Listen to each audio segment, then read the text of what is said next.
To study CS channel. ఈరోజు మనం ఈ వీడియోలో కాకతీయ రాజుల కాలం నాటి ముఖ్యమైనటువంటి కవుల గురించి నేర్చుకోబోతున్నాము. మనం సాహిత్య ఆధారాలు అనేటువంటి వీడియోలో ఆల్రెడీ కొంతమంది కవుల గురించి నేర్చుకోవడం జరిగింది.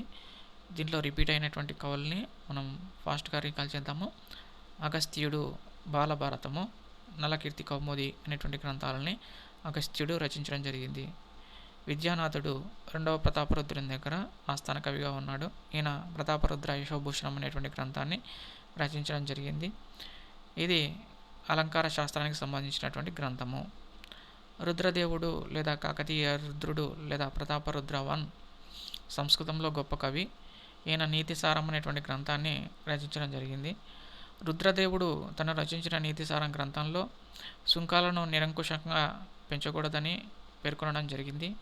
అలాగే రాజ్య నిర్వహణ వ్యవహారాలు ఏ విధంగా ఉండాలి అనేటువంటి వాటి గురించి కూడా రుద్రదేవుడు నీతిసారంలో చెప్పడం జరిగింది. యథావాకుల అన్నమయ్య సర్వేశ్వర శతకాన్ని రచించడం జరిగింది. తర్వాత జయాపసేనాని గణపతి దేవుని యొక్క బహుమూర్తి. అలాగే గణపతి దేవుడు జయాపసేనానిని తన వద్ద గజసాయానిగా నియమించుకున్నాడు. జయాపసేనాని గొప్ప సంస్కృత పండితుడు. ఈయన గీతరత్నావళి, వాద్యరత్నావళి, నృత్యరత్నావళి అనేటువంటి సంస్కృత గ్రంథాలను రచించాడు. ముఖ్యంగా నృత్యరత్నావళిలో ఉన్నటువంటి అనేక భంగిమలను రామప్ప గుడి గోడల మీద చెక్కించడం జరిగింది. ఓకేనా. తర్వాత అప్పన మంత్రి చారుచర్య అనేటువంటి ఒక వైద్యనీతి గ్రంథాన్ని రచించడం జరిగింది. భాస్కర రామాయణాన్ని హులక్కి భాస్కరుడు రచించాడు. హులక్కి భాస్కరుడితో పాటు మల్లికార్జున భట్టు, కుమార రుద్రదేవుడు, అప్పయారుయుడు అనేటువంటి వాళ్ళు కూడా భాస్కర రామాయణం రచించడంలో హులక్కి భాస్కరునికి సాయం చేశారు. తర్వాత కవిత్రయంలో ముఖ్యమైనటువంటి కవి తిక్కన నెల్లూరు తెలుగు చోళుల దగ్గర ఆస్థాన కవిగా ఉన్నాడు. ముఖ్యంగా నెల్లూరుని పరిపాలించేటువంటి రెండవ మనమసిద్ధి దగ్గర ఉన్నటువంటి వాడు తిక్కన. మరి రెండవ మనమసిద్ధి చెప్పగా ఈ తిక్కన కాకతీయ రాజు అయినటువంటి గణపతి దగ్గరికి రాయబారిగా వెళ్ళడం జరిగింది. మరి గణపతి దేవుడు రెండవ మనమసిద్ధికి సాయం చేయగా రెండవ మనమసిద్ధి గణపతి దేవునికి మోటుపల్లి వడరేవుని ఇవ్వడం జరుగుతుంది. తిక్కనకు ఉన్నటువంటి బిరుదులు ఉభయ కవి మిత్రుడు, కవి బ్రహ్మ, సోమయాజి అనేటువంటి బిరుదులు కలిగి ఉన్నాడు. మనం తిక్కన సోమయాజి అంటాం కదా, అందువల్ల తిక్కనకు ఉన్నటువంటి బిరుదులు ఉభయ కవి మిత్రుడు, కవి బ్రహ్మ, సోమయాజి. మరి తిక్కన రచించినటువంటి రచనలు ఏంటంటే, తిక్కన మొదటగా నిర్వచనోత్తర రామాయణం రచించి దీన్ని తన రాజు అయినటువంటి మనమసిద్ధికి అంకితం ఇవ్వడం జరిగింది. తర్వాత మహాభారతంలో 15 పర్వాలని తెలుగులోకి అనువదించడం జరిగింది, విరాట పర్వం దగ్గర నుంచి స్వర్గారోహణ పర్వం దాకా. తర్వాత మహాభారతాన్ని తెలుగులోకి అనువదించి హరిహరనాథునికి అంకితం ఇవ్వడం జరిగింది. తర్వాత తిక్కన తన శిష్యుడైనటువంటి కేతన రచించినటువంటి దశకుమార చరిత్ర అనేటువంటి గ్రంథాన్ని అంకితం పుచ్చుకున్నాడు. తర్వాత మూలకటిక కేతన తిక్కన యొక్క శిష్యుడు. మరి కేతనకు ఉన్నటువంటి బిరుదు అభినవ దండి. ఈయన దశకుమార చరిత్ర అనేటువంటి గ్రంథాన్ని తెలుగులోకి అనువదించాడు. యాక్చువల్గా సంస్కృతంలో దండి అనేటువంటి కవి దశకుమార చరిత్రను రచిస్తే ఈయన దీన్ని తెలుగులోకి అనువదించడం జరిగింది కేతన. మరి దశకుమార చరిత్రను మన తిక్కనకు అంకితం ఇవ్వడం జరిగిందని ఇంతమంది నేర్చుకున్నాము. అందుకే ఈయనను అభినవ దండి అని పిలుస్తారు. తర్వాత కేతన ఆంధ్ర భాషా భూషణం అనేటువంటి గ్రంథాన్ని రచించడం జరిగింది. ఇది తెలుగులో మొట్టమొదటి వ్యాకరణం అన్నమాట. తర్వాత కేతన విజ్ఞానేశ్వర్యం అనేటువంటి గ్రంథాన్ని కూడా రచించడం జరిగింది. యాక్చువల్గా మితాక్షరం అనేటువంటి గ్రంథాన్ని విజ్ఞానేశ్వరుడు రచిస్తే ఆ మితాక్షరాన్ని తెలుగులోకి విజ్ఞానేశ్వర్యం అనేటువంటి పేరుతో కేతన రచించడం జరిగింది. మనం దీన్ని గుర్తించుకోవడానికి ఇక్కడ వి ప్లేస్లోకి పెట్టండి, విజ్ఞానేశ్వర్యం కనబడితే దాన్ని కే జ్ఞానేశ్వర్యం అని చదవండి. అప్పుడు మనకు కేతన ఈ విజ్ఞానేశ్వర్యం గ్రంథాన్ని రచించినట్టుగా మనకు అర్థమవుతుంది. విజ్ఞానేశ్వర్యం గ్రంథం యొక్క ప్రత్యేకత ఏంటంటే ఇది తెలుగులో మొట్టమొదటి ధర్మశాస్త్ర గ్రంథము. తర్వాత కాదంబరి అంటే హర్షుని దగ్గర బాణుడు అనేటువంటి కవి ఉన్నాడు. ఆ కవి కాదంబరి అనేటువంటి శృంగార కావ్యాన్ని రచిస్తే కేతన దాన్ని తెలుగులోకి కాదంబరిగా అనువదించడం జరిగింది. నెక్స్ట్ ఇంపార్టెంట్ కవి మారణ. ఈ మారణ కూడా తిక్కన యొక్క శిష్యుడు అనమాట. తిక్కనకి ఎవరెవరు శిష్యులు? కేతన, అలాగే మారణ. ఈ మారణ మార్కండేయ పురాణాన్ని రచించడం జరిగింది. ఇది తెలుగులో మొట్టమొదటి పురాణంగా చెప్పబడుతుంది. ఈ మార్కండేయ పురాణం ఎంత గొప్పదంటే మనకు అల్లసాని పెద్దన విజయనగర సామ్రాజ్యంలో మనం ఈయన గురించి నేర్చుకుంటాము. ఈయన మనుచరిత్ర అనేటువంటి గ్రంథాన్ని రచించడం జరిగింది. అల్లసాని పెద్దన రచించిన మనుచరిత్రకు ఆధారం ఏంటంటే మార్కండేయ పురాణం. అలాగే మార్కండేయ పురాణాన్ని ఆధారంగా చేసుకొని అనేక కథలు రచించడం జరిగింది. వాటిలో మను చరిత్ర, కువలయ శ్వాస చరిత్ర, హరిశ్చంద్రోపాఖ్యానం, మరొత్తరాజు కథ ఇవన్నీ కూడా మార్కండేయ పురాణం నుంచి ప్రేరణ తీసుకొని రచించిన రచనలు.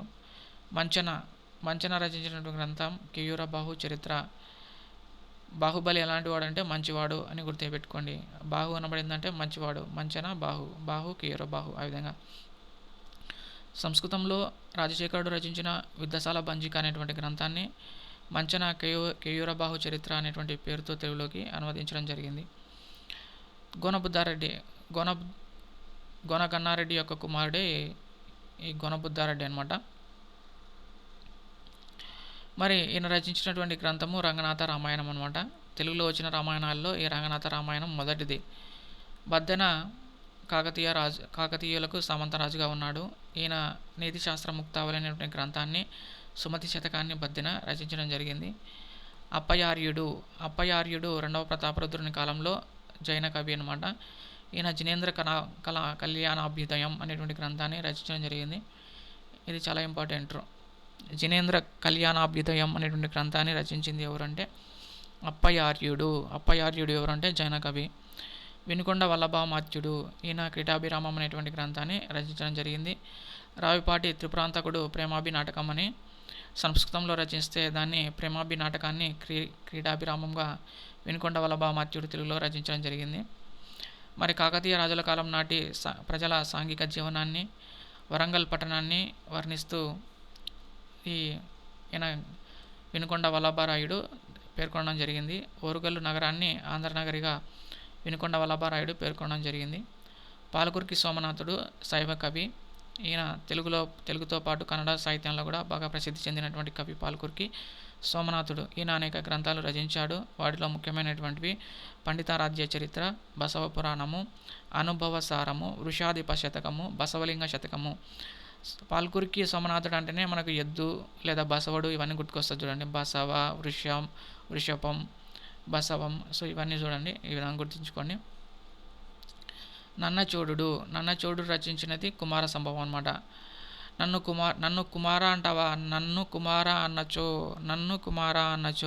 సో నన్నచోడు అంటే కుమార సంభవం అని గుర్తుంచుకోండి.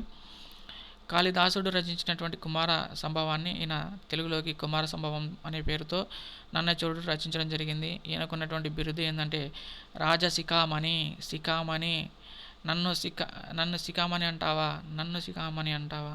సో ఈ విధంగా రాజశిఖామణి అంటే నన్నచోడుని యొక్క బిరుదు. కవి రాజశేఖర్ అనేటువంటి బిరుదు కూడా ఉంది.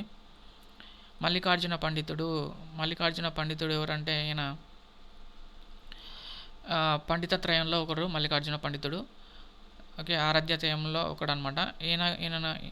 ఈయన ఏం చేశాడంటే శివతత్వస్వరం అనేటువంటి గ్రంథాన్ని రచించడం జరిగింది. పాల్కుర్కి సోమన ఈ మల్లికార్జున పండితుడి గురించే పండితారాధ్య చరిత్ర రచించడం జరిగింది. శివదేవయ్య పురుషార్థ ప్రదాయిని అనేటువంటి గ్రంథాన్ని రచించడం జరిగింది. శ్రీపతి పండితుడు బ్రహ్మసూత్రాలకు భాష్యాన్ని సంస్కృతంలో రాయడం జరిగింది. మడికి సింగన సకల నీతి సమ్మతం అనేటువంటి గ్రంథాన్ని రచించడం జరిగింది. ఓకేనా ఫ్రెండ్స్, ఇవి మన కాకతీయుల కాలం నాటి ముఖ్యమైనటువంటి కవులు. అయితే రిపీటెడ్గా వచ్చినా కానీ మనకు చాలా ఇంపార్టెంట్. సో స్కిప్ చేయొద్దని దీన్ని.